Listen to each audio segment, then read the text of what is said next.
You can either get with the times or you can get left behind. Where you want to land at with that is up to you.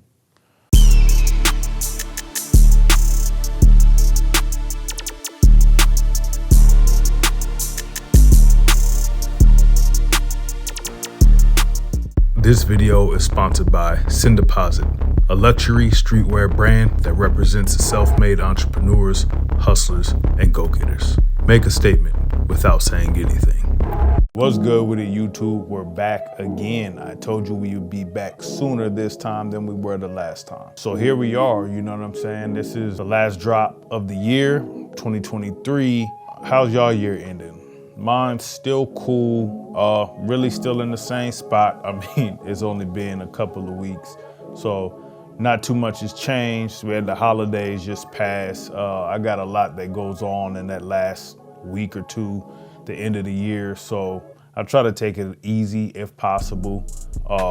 Last couple years, the end of the year has been kind of bananas, but this year not so much, which seems to be the temperature with a lot of people. But hey, here we are, still getting it in, still alive and breathing, still dropping videos, moving forward into 2024. You know what I'm saying? I really got simple resolutions, man. You know, I like to set realistic goals.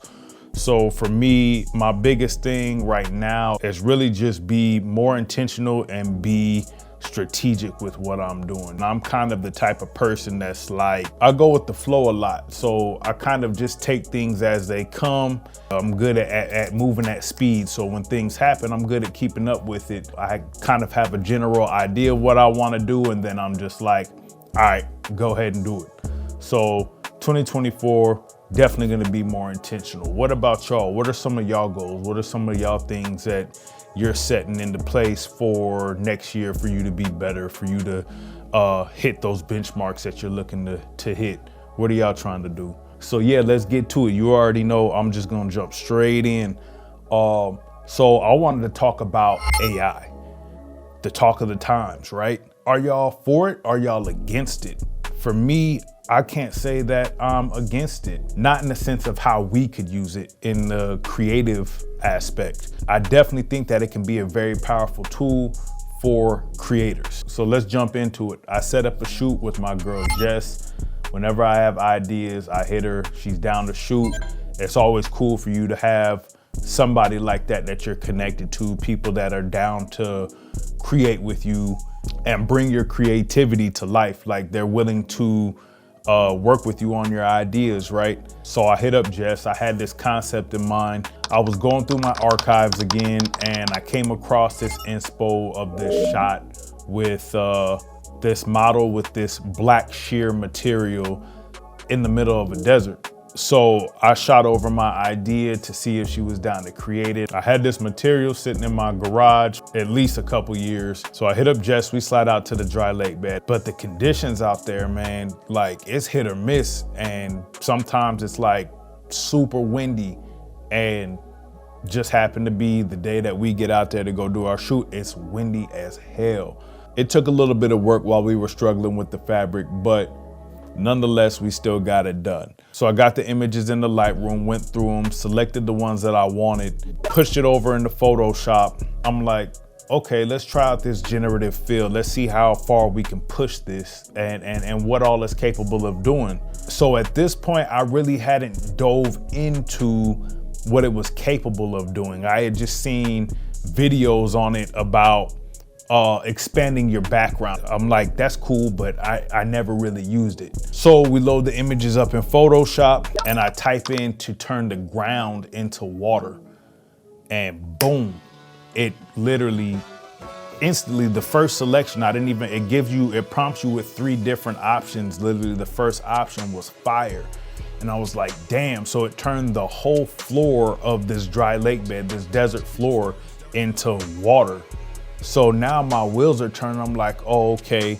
And there's a few little tweaks and things that you gotta do in there. Like I had to get this pass through the sheer fabric, because for whatever reason, the AI couldn't detect that to switch that over. So I had to, do my thing on there and select it, put it back there and change some blending options to make it look realistic. Where her feet were in the water, I had to kind of clean that area up a little bit. But what it did just off of the single prompt was crazy. So then I'm like, let's change the sky too. Like, let's make it look more moody. Like, mind you, we were shooting just past high sun, like before golden hour. So it was pretty bright, you know what I'm saying? And we're keying with the sun. So I select the sky, type in my prompt, and boom, swaps out the sky. Like, oh, okay, we're moving and grooving now. Like, okay, I know what I'm an AI connoisseur at this point, you know what I'm saying? 2 prompts in, I think I'm that guy. And I'm looking at it and like, what would add more mood to this? And so I just select the background, right? And I prompted add mountains in the background. Sure enough, slid them right in. Like, mind you, the initial image that I had was fire. Don't get me wrong, it was fire at the cam. But I feel like what I did with it with AI changed the entire vibe of it. And then that's when it really clicked for me how expansive your imagination can be, how far you can really push your creativity with AI, and that it's not this bad thing for creators to use. It's not cheating, it's not any of that. Like, sometimes you don't have the resources to get to these types of locations. Like, I live in Las Vegas. Where am I gonna go to get it stand in water that looks like infinite water with misted mountains in the background? Like, I don't even know where that exists, right? But had I not told y'all that I used AI to create this image, you would have assumed that I went to wherever this location was and shot it because it looks that good. I really don't think that that's cheating, because who's making the rules anyways? You know what I'm saying? Like, who's to say that you have to be where you're at? In movies, they use CGI, they stand in front of a green screen. Why can't we as photographers use similar tactics for what we're trying to do? And if AI is what's gonna spearhead that for us to be able to expand our creativity, then so be it. I'm gonna use it. You can either get with the times or you can get left behind. Where you want to land at with that is up to you. I feel like there's a misconception around AI. And again, we're just speaking on in our world, right? We're talking about as far as creatives. AI can't take over what we do. It can enhance what we do. But at the end of the day, you still have to prompt AI to do what it does. It doesn't just do on its own. Like in this example, I took the image and I enhanced the image. It's not just gonna make the image. There's a certain nuance that humans have, and nothing can recreate our imagination. I don't care what you program in it. It can guess, it can get close, but it's not gonna do what you do, what I do. It ain't that advanced, at least not yet. I don't think it will be able to replace photographers. Let's just talk about it on a business scale. And you could say, oh, well, people won't need you to come shoot their content anymore, but they'll need you to prompt it. So again, you can get with the times, you can get ahead of that curve and learn how to use this and add the tool into your system of what you already do, or you can get left behind and be one of the people that get wiped out by it. But I feel like that's just technology, and that's always been the times. You have to learn how to implement certain things into what you do in order for you to grow. We can't just ignore what is, because it's not going anywhere. Like, do they need to regulate certain things about it? Yes, but AI in itself and how we can utilize it is not going anywhere. And it can be actually very, very helpful to us and what we're trying to do. The fact that you can just expand, you can add things into images that aren't there. I have this photo here where it looks like I'm in an African safari, and I'm sitting right here in Las Vegas in the wetlands. But just by adding these elephants in the background changes the vibe of my image. I definitely feel like it elevates our ceiling as a photographer. It almost makes your creativity endless. And don't get me wrong, there's pros and cons for everything. So it's not just everything is up and up for AI. Like, you don't want to become too dependent on AI to where that's just all that you can do. You know what I'm saying? You just want it to enhance what you're doing.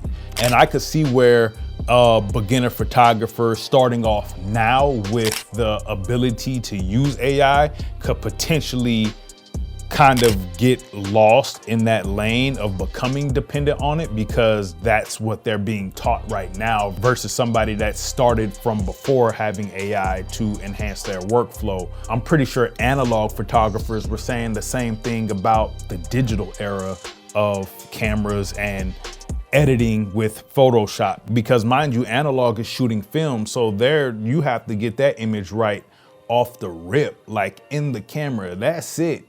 And then you got to develop your film to where my era, we came into a digital age. So I can take endless amounts of images. As long as I have memory cards, I can take endless amounts of images. And then for whatever's not so perfect in the capture, I can throw in Lightroom and adjust my lighting, and then throw it in Photoshop and adjust this. But with the AI, I could see where people could get too dependent on relying on AI to do their job for them. And like I said, you still have to prompt the AI. So there's a learning curve in doing that, in knowing what to say and how to articulate your thoughts. It's not going to do everything for you without you telling it what to do. So there's a learning curve with that. I feel like the pros definitely outweigh the cons, at least at this point. It makes you far more efficient in what you're doing, right? Like I said, they have AI that will go through your images and select your good versus bad images and kick them out for you. I could see where that could streamline your workflow. Like I said before, your creative ceiling, that cap has now been removed. So it's essentially limitless. So imagine planning your shoot to use AI, using specific lighting and angles, and then pairing that with AI to create an entire set and a shot beforehand, just like they do in the movies, right? They storyboard and then they go and shoot it. And half of these movies now are being shot in studios on green screen, and they're just rendering the background behind them. They're not in these spots either. So using it in that aspect is a game changer. So for me, one of the biggest pros is how much time it saves you. Even just the simple things in Lightroom, like the masking features that they have for the AI, and it literally will select every part of your subject and let you isolate that, and then you can control whatever you need to do with that. If it's the face, the eyes, the beard, the skin, the clothes, all of that. The fact that you can just dial in on that and make your adjustments, it streamlines that process for you, which is a faster return time for your client, which is better for your business, right? So all in all, I'm for AI. For me, the pros outweigh the cons, and I really think that it's just a really powerful tool that's only going to get more powerful. And again, in the sense of our world, in the sense of creators, we're not jumping off the deep end and talking about these Tesla robots and all of that extra shit. We're just talking about as far as like the arts industry. I think it's a very powerful tool that we can use in our benefit, and it will help us tremendously throughout our photography business in all aspects of it. Admin, the creative, all of it. And I actually might do another video speaking on how to use AI for the back end of your business, because that's a thing too, right? I don't want to just speak on the creative aspect of what we're doing, because the other side of it is kind of like, it's like going to the gym, right? Going to the gym is a small fraction of what needs to be done, but it's really in your diet where you get the results. It's the same thing here, you know? The back end of it is like half the battle, you know what I'm saying? And the front end, as far as like being creative, like it's important, but that back end is equally as important, if not more, if you're really trying to thrive in this space. So yeah, we'll touch on that in another one. Maybe I'll make a part 2 to this or something. I'll see what response we get to this. But I'm definitely interested in what you guys have to say. Like let's start some dialogue. Let's talk about it. You know what I'm saying? Let's drop some comments, because I wanna talk with y'all and just see what you guys think. I wanna see what anybody else has done with AI as a photographer too, because I don't really see people speaking on it. I think it's one of those things where it's like people are using it and not saying that they're using it, which is fine. It's it's like dudes at the gym using steroids and they don't want to tell you, but they big as shit. You know what I'm saying? It's like, I know what you're doing, but whatever. You know what I'm saying? You get what I'm saying. But yeah, that's it for this one, man. I just kind of wanted to express some of my thoughts on AI, show you guys how I've used it. Maybe it'll spark some ideas on how you can use it if you haven't used it. If you were against it, maybe you're for it. But yeah, if y'all found this video helpful, smash that like button for me. Hit the notification so you know the next time we drop. And if you haven't already, subscribe, man. And go check out some Send Deposit merch, man. Y'all sleep. Y'all got a whole discount code down there specifically for y'all for tapping in and making it to the end of the video. So yeah, go ahead and use that. Get you a hoodie. This is probably my second favorite one. I'm on the fence between this one and the other one in the last video. You can go check that one out if you want to, and I'll take that extra view that comes with it. But yeah, until the next time, y'all, I'm out.